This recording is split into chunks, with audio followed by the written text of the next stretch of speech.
Hello students, last video तक में हम पढ़ रहे थे हमारा जो फर्स्ट यूनिट है इलेक्ट्रोस्टैटिक्स और इसकी जो सब यूनिट है इलेक्ट्रिक फील्ड, इसके बारे में हम जान रहे थे।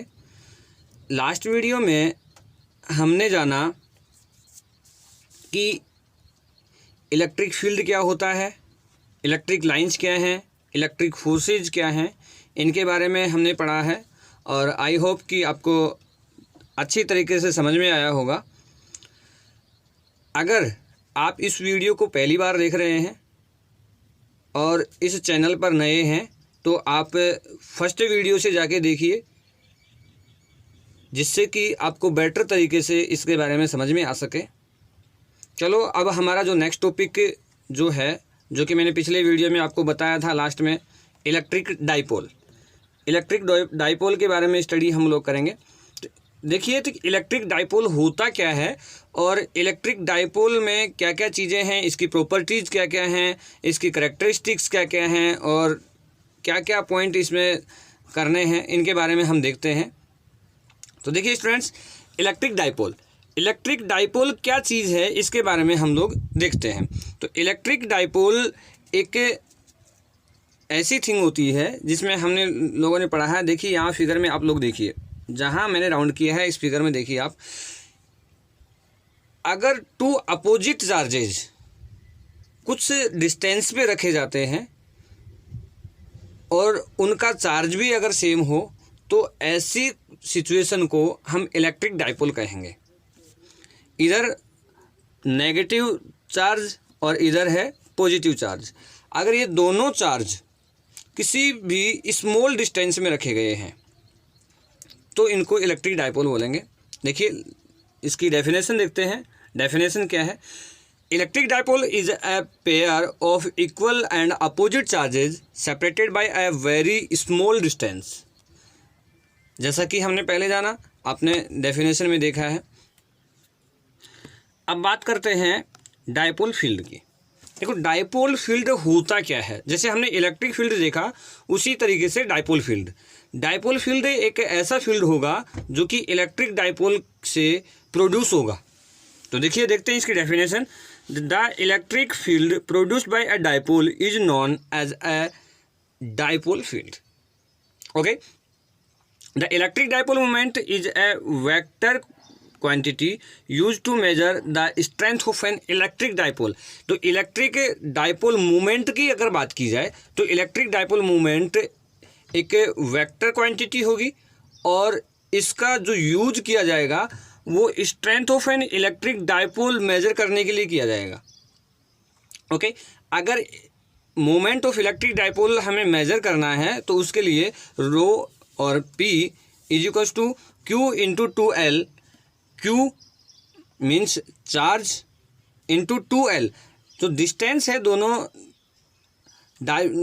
चार्जेज के बीच की, उसको हमने 2 इक्वल पार्ट में डिवाइड किया और उसको हमने इधर से भी जो मिड पार्ट है इधर से भी इसको L डिस्टेंस नेम दे दिया और इधर से भी L डिस्टेंस नेम दे दिया। और जब इसको दोनों को मेजर करते हैं तो ये 2L डिस्टेंस के रूप में हमने इसको डिवाइड किया है। तो इसलिए हमने Q इंटू 2L इंटू आई कैप, जो यहाँ क्योंकि ये वेक्टर क्वांटिटी है तो इसलिए हमने आई कैप लगाया है यहाँ पे। अब बात करते हैं इलेक्ट्रिक डाइपोल मूवमेंट के बारे में। तो ठीक है, अब इसकी कैरेक्टरिस्टिक्स क्या है और क्या है, इनकी एसआई यूनिट क्या है और इसके बारे में देखते हैं आगे। देखिए the magnitude of electric dipole movement is the product of magnitude of either charge and the distance between that two charges. जैसे कि हमने ऊपर फॉर्मूले में देखा है कि जो इसका मैग्नीट्यूड ऑफ इलेक्ट्रिक डाइपोल होगा वो उसके चार्ज इंटू उसकी जो डिस्टेंस बिटवीन दैम होगी उसका मल्टीपल होगा।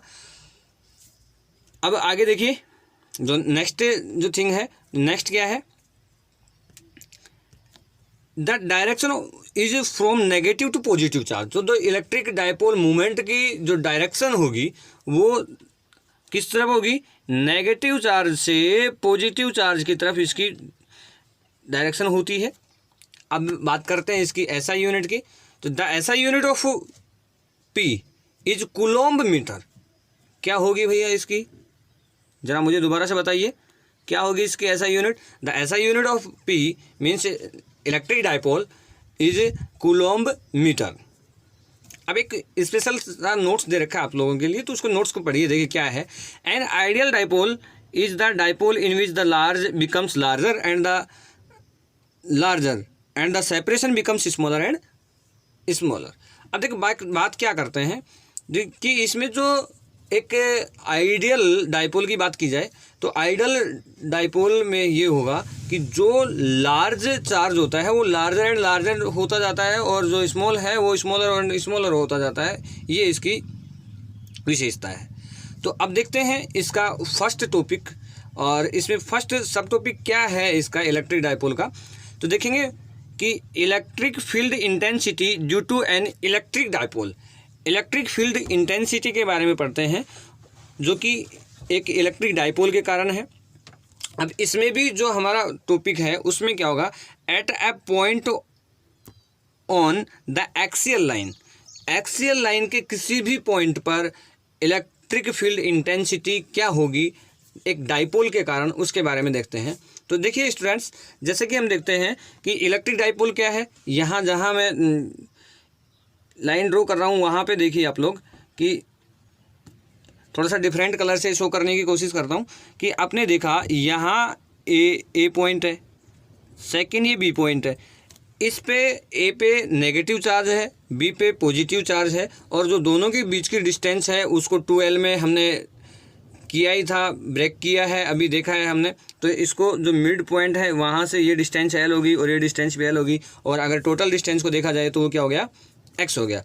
अगर इसके बात की जाए मूवमेंट की, तो मूवमेंट यहाँ है इस पॉइंट P पर, जैसा कि आप देख पा रहे हैं, और इलेक्ट्रिक फील्ड ये A के कारण है EA, इलेक्ट्रिक फील्ड ये B के कारण है EB, और जो इलेक्ट्रिक मूवमेंट जो निकलेगा इन दोनों का, वो इन दोनों के डिफरेंस के कारण निकलेगा। किसके कारण निकलेगा स्टूडेंट्स? इन दोनों के डिफरेंस के कारण निकलता है। अब बात करते हैं कि ये जो P है ये इसके मिड पॉइंट से X डिस्टेंस पे है। कितनी डिस्टेंस पे है? ये इसकी X डिस्टेंस पे है, जहाँ पे मैंने डॉटेड लाइन ड्रॉ की है उस पर ध्यान दीजिए थोड़ा सा। देखिए पॉइंट P के ऊपर इसकी जो रिजल्टेंट इलेक्ट्रिक फील्ड इंटेंसिटी होगी वो EP is equal to EA plus EB के इक्वल होगी, ये आपको पता है, यहाँ हमने देखा है। लेकिन the vectors EA and EB are collinear and opposite. अब देखो बट ये चीज़ हमारे पास आ रही है, क्या हो रहा है कि vectors EA and EB are collinear and opposite, ये कोलिनियर भी हैं और अपोजिट भी, बिकॉज इनकी डायरेक्शन अपोजिट है और ये ड्यू टू द चार्जेज इनका डायरेक्शन अपोजिट होगी।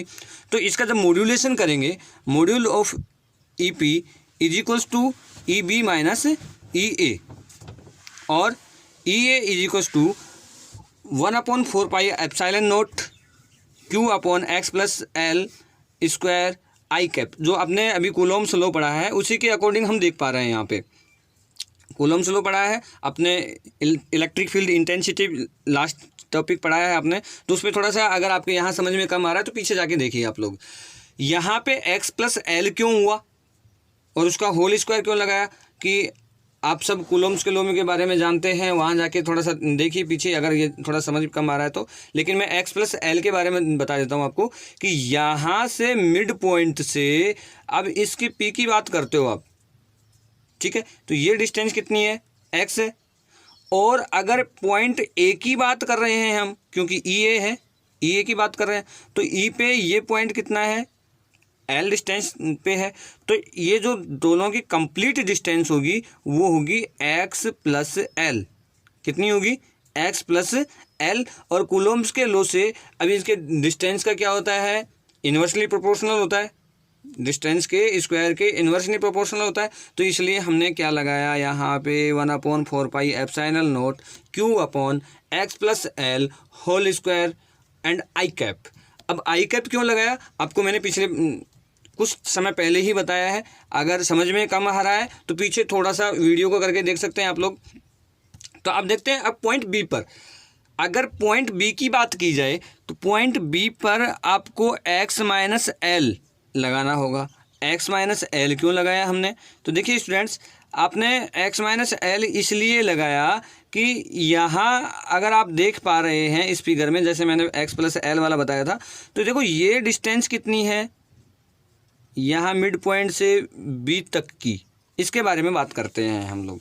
तो देखिए ये डिस्टेंस कितनी है, ये l है क्या जी? ये डिस्टेंस कितनी है यहाँ से यहाँ तक, x है क्या? हाँ। तो ई बी के कारण अगर बात की जाएगी तो यहाँ जो इफेक्टिव डिस्टेंस जो होगी ये इसमें से x में से ये जो डिस्टेंस है ये l यहाँ की, ये इसमें से माइनस कर देंगे और वही कूलम्ब के लॉ से इसको आगे सोल्व कर देंगे हम लोग। ठीक है स्टूडेंट्स, समझ में आ रहा है? हाँ ना बोलते जाइए, आपको जैसा समझ में आ रहा है तो ठीक है। अब चलते हैं आगे। ई पी अगर इफेक्टिव बात करते हैं तो क्या होगा, ई ए माइनस ई बी है। तो यहाँ हमारी फर्स्ट इक्वेशन थी और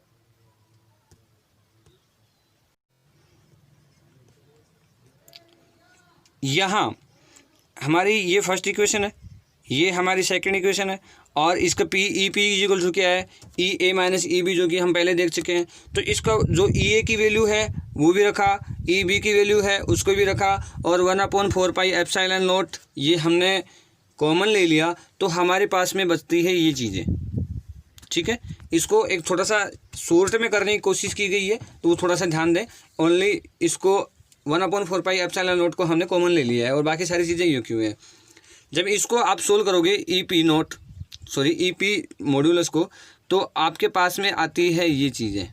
जब इसको एलसीएम लेके सोल्व करोगे आप लोग, x minus L whole square और x plus 1 L whole square का जब आप इसका एलसीएम लोगे और इसको सोल्व करोगे तो आपके पास में आता है E P equal to 1/4 pi epsilon nought 2 into Q into 2l into X upon x square minus L square whole square, ये हमारे पास आता है।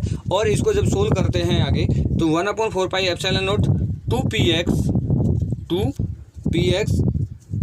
Upon x square minus L square whole square, ये हमें गेट होता है।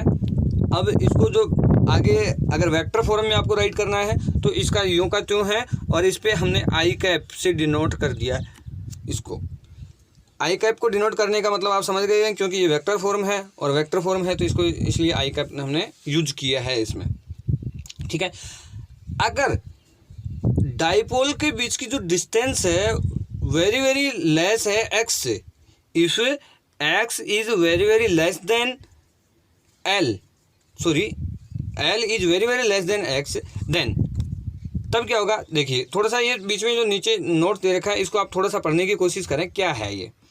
ठीक है, अगर ये ऐसा बिल्कुल हो कम हो तो हम देखेंगे तो the direction of an electric field intensity at a point on the axial line due to a dipole is always along the direction of the dipole moment.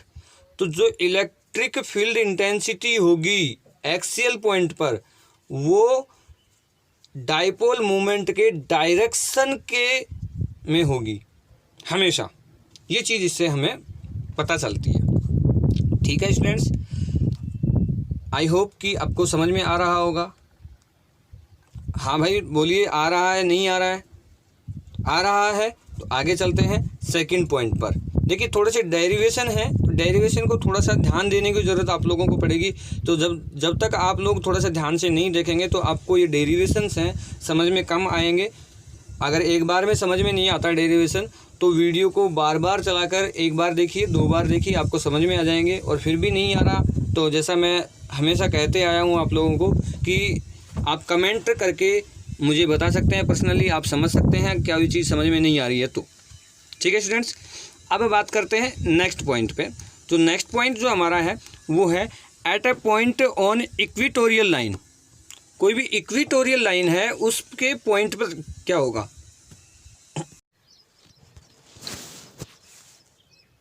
Eight a point on equatorial line, equatorial line के किसी point पर क्या होगा। जैसे देखिए, जैसे ये 2 charges हैं, नेगेटिव क्यू चार्जेज है और यहाँ पे पॉजिटिव क्यू चार्ज। अब यहाँ एक पॉइंट है क्यू, ये इसके इक्वेटर पर सिचुएटेड है। तो इस पॉइंट पर इसका क्या रहेगा देखते हैं आगे। देखिए स्टूडेंट्स, अगर आप इलेक्ट्रिक इंटेंसिटी की बात करते हैं तो क्या होती है, इन दोनों के सम के इक्वल होती है, due to point A and due to point B. Due to point A क्या होगा, E A, due to point B क्या होगा, ई बी, और इनका रिजल्टेंट क्या होगा इन दोनों को ऐड करने पर। अब बात करते हैं कि पॉइंट ए के कारण जो होगा उसमें किस तरीके से होगा। यहाँ पॉइंट ए से मान के चलते हैं कि ये इनकी जो डिस्टेंस है इन दोनों के बीच की, और यहाँ ये क्यू पे जा रही है, तो यहाँ एंगल है थीटा, और यहाँ से आपने जैसे ये ग्रीन लाइन आप लोगों की जा रही है, इसमें यहाँ इसके पैरेलल लाइन ड्रॉ किया तो ये भी एंगल क्या होगा, थीटा होगा। ये एंगल थीटा है, ये एंगल भी थीटा है, ओके, दोनों एंगल थीटा हो गए। अब पॉइंट बी के बाद में देखते हैं तो यहाँ से जा रहा है, ठीक है, और ये भी एक पैरेलल लाइन होने के कारण आपको पता है कि ये भी एंगल क्या होगा, थीटा होगा। इतना आप मैथ में पढ़ चुके हैं, ये भी एंगल थीटा है, तो ये क्यों है, ऑल्टरनेट एंगल के कारण ये एंगल और ये एंगल ये भी ऑल्टरनेट हो गए, इसलिए दोनों एंगल इक्वल हो गए। अगर बात करते हैं ई ए की, अगर बात करते हैं ई ए की, तो ई ए क्या होगा, तो ये इस डिस्टेंस को आपने जो लास्ट पॉइंट में पढ़ा है, ये डिस्टेंस वाई मान के चल रहे हैं आप लोग, और ये डिस्टेंस टोटल जो हमने ए एंड बी के बीच की डिस्टेंस देखी है, इसको 2L में डिवाइड कर रहे हैं हम, ओके। तो इसको अगर आप देखोगे ई ए को, तो ये क्या होगा जो कि हमने पिछले पॉइंट में ही पढ़ा है, 1/4 pi epsilon naught q upon x square plus l square and I cap, ये होगा ई ए की वैल्यू। अब बात करते हैं ई बी की वैल्यू, तो इसी तरीके से ये ई बी की वैल्यू भी देखो, इसमें एक्स प्लस एल दोनों ही इंक्लूड है, और दोनों में ही है इंक्लूड, इसमें से एल माइनस नहीं हो रहा किसी में भी, दोनों में सेम है पोजीशन। अब बात करते हैं आगे। अब देखो, the vectors of E A and sine theta and E B sine theta, vectors क्या हैं, ई ए साइन थीटा है और ई बी साइन थीटा है। अगर इनके वेक्टर की बात की जाए तो कौन कौन से वेक्टर हैं इसमें, ई ए साइन थीटा और ई बी साइन थीटा, दो वेक्टर हैं, ठीक है। अब बात की जाए, ये दोनों के दोनों वेक्टर एक दूसरे के अपोजिट हैं, वेक्टर क्या है, एक दूसरे के अपोजिट डायरेक्शन में हैं, तो ये दूसरे से क्या हो जाते हैं, कैंसल आउट हो जाते हैं। तो the vectors E A sine theta and E B sine theta are opposite to each other and hence the cancel out. The E A vectors E A cos theta and E B cos theta are acting along the same direction and hence add up. और जो vectors हैं E A cos theta और E A sine theta, sorry E B cos theta, ये दोनों के दोनों क्या हैं, एक एक्ट कर रहे हैं एक लाइन पर, तो इसलिए ये दोनों के दोनों क्या हो जाएंगे, ऐड हो जाएंगे। तो E Q is equals to क्या होगा, E A cos theta plus E B cos theta. अब बात करते हैं आगे। तो देखो, इसमें आपने इस वेक्टर्स से देख लिया होगा, ट्रिग्नोमेट्री आप लोगों ने पढ़ रखी है, तो इसलिए मैं ज़्यादा टाइम नहीं लेते हुए आपका मैं सीधा सा वेक्टर पे ही चल रहा हूँ यहाँ पे, और बाकी फिर भी कम समझ में आ रहा है तो इस फिगर पे समझिए आप लोग। देखो, जैसे ये फिगर है, ये साइड में फिगर जो बना हुआ है, जैसे मैं राउंड कर रहा हूँ, उस पर थोड़ा सा ध्यान दीजिए आप लोग। इस वेक्टर पे अगर आप ध्यान देंगे तो जो ई ए है, जो ई ए है, ये है ये, ठीक है, ब्राउन कलर में, ये है ई बी, ठीक है। अब बात करते हैं ई ए साइन थीटा की, तो ये है डायरेक्शन, ठीक है, ई ए साइन थीटा हो गया। और अगर ई ए कोस थीटा की बात करें तो ये होगा ई ए कोस थीटा, ठीक है। और इसी तरीके से अपोजिट साइड में ये ई बी साइन थीटा हो गया और ये ई बी कोस थीटा हो गया। इसी तरीके से जैसे आप ये देख पा रहे हैं कि ई ए कोस थीटा, ये ई बी कोस थीटा, ये दोनों के दोनों एक लाइन पर एक्ट कर रहे हैं, इसलिए ये तो एडअप होंगे।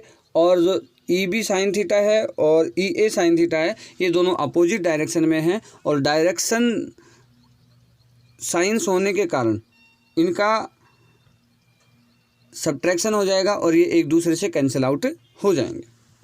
ठीक है स्टूडेंट्स, अब बात करते हैं रिजल्टेंट की।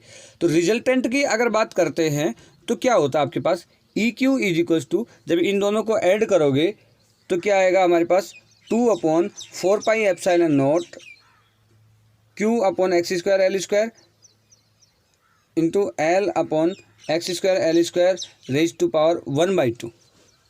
आप इसको थोड़ा सा देखिए, थोड़ा सा शॉर्ट में कर दिया गया है इनको, और दोनों को जब आप सोल्व करेंगे दोनों इक्वेशंस को, तो आपको रिजल्टेंट वेक्टर मिलेगा ये। ठीक है स्टूडेंट्स, अब इसको आगे और सोल्व करते हैं तो हमारे पास में आ जाती है वैल्यू आगे ये। ठीक है, अब आप बोलेंगे सर ये पावर 3/2 कहाँ से आई, आपको पता है एक्सपोनेंशियल फॉर्म्स के रूल्स आपने पढ़े हैं, तो ये दोनों ऐड हो गए इसलिए हो गया। ठीक है स्टूडेंट्स, अब रिजल्टेंट अगर आप इसका देखते हैं तो आपको इस बॉक्स में मिला है रिजल्टेंट क्या है, 1/4 pi epsilon naught p upon x square plus l square raise to power 3/2। Okay students, अब चलते हैं आगे। इसको जब आप डायरेक्शन फॉर्म में राइट करते हैं तो डायरेक्शन फॉर्म में क्या कर सकते हैं, तो E Q is equals to 1/4 pi epsilon naught p upon x square l plus l square raise to power 3/2 whole minus i cap, ये इसकी डायरेक्शन को डिनोट करेगा। और अगर l is very very less than y then e Q is equals to, y से बिल्कुल less होता है, तब आप क्या करोगे, p upon 4 pi epsilon naught y cube हो जाएगा। कैसे हुआ, आप लोग इसको थोड़ा सा सोल्व करेंगे, एल की जगह आप बहुत लेस है तो इसको आप अनकाउंटेबल नंबर मान के या फिर 0 मान के इसको लेस कर सकते हैं। ठीक है स्टूडेंट्स, अब आगे चलते हैं। अब देखिए आगे क्या है, the direction of electric field intensity. अब देखो डायरेक्शन क्या होगी इलेक्ट्रिक फील्ड इंटेंसिटी की, the direction of electric field intensity at a point on the equatorial line due to a dipole is parallel and opposite to the direction of the dipole moment. The direction of electric field intensity, electric field intensity की जो direction होगी वो क्या होगी, parallel होगी और opposite होगी किसके, direction of the dipole moment, dipole moment की डायरेक्शन के पैरेलल होगी और उसके अपोजिट होगी। Okay, if the observation point is far away और when the dipole is very short, देखो डाइपोल जब बिल्कुल शॉर्ट हो और ऑब्जर्वेशन पॉइंट दूर हो, फार अवे हो, then the electric field intensity at a point on the axial line is double the electric field intensity at a point on the equatorial line. तो जो electric field intensity होती है axial line पे वो तो double हो जाती है और इलेक्ट्रिक फील्ड होगा वो उसका कम हो जाता है। That is if l is very very less than x and l is very very less than y then e p is equal to 2 e Q.